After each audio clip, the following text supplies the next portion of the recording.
散魔铠甲这东西本来就不该存在。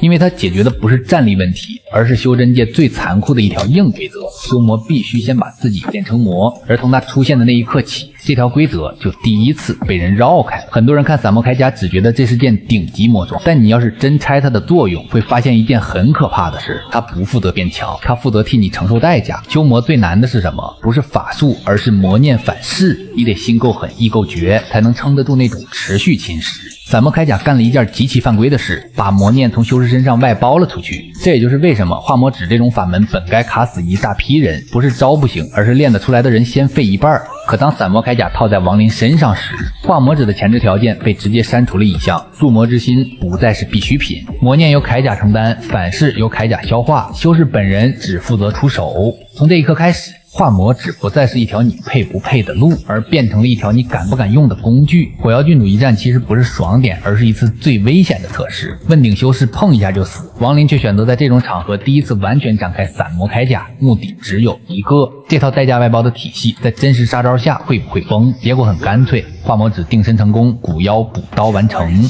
这不是运气，这是散魔铠甲第一次证明它能替修士扛住真正的魔道后果。救周易才是第二轮验证，那不是普通敌人，而是剑尊凌天侯留下的封印神念。正常问鼎连理解这东西的资格都没有，亡灵却反过来用散魔铠甲去试上限。四滴仙酒顶身体极限，铠甲吃魔念反噬，化魔指正面硬汉。封印碎的那一刻，其实宣判了一件事：只要代价有人替你扛，境界压制就不再是绝对规则。贪狼是这套逻辑的终极受害者，太古雷龙代天掌罚，这是标准意义上的版本答案。可散魔铠甲让亡灵第一次做到一件事，在雷罚下稳定输出魔道杀招，目标不是雷龙本体，而是它的核心印记。这一刻，散魔铠甲的定位彻底定死了，它不是防具，它是规则拆解器。雷龙被夺，贪狼被清号。所以你现在再回头看，就会发现散魔铠甲真正恐怖的地方不是让亡灵多强，是它证明了一件事：修真界最值钱的从来不是天赋，而是谁先找到规则的替代方案。当代价可以外包，当风险可以转移。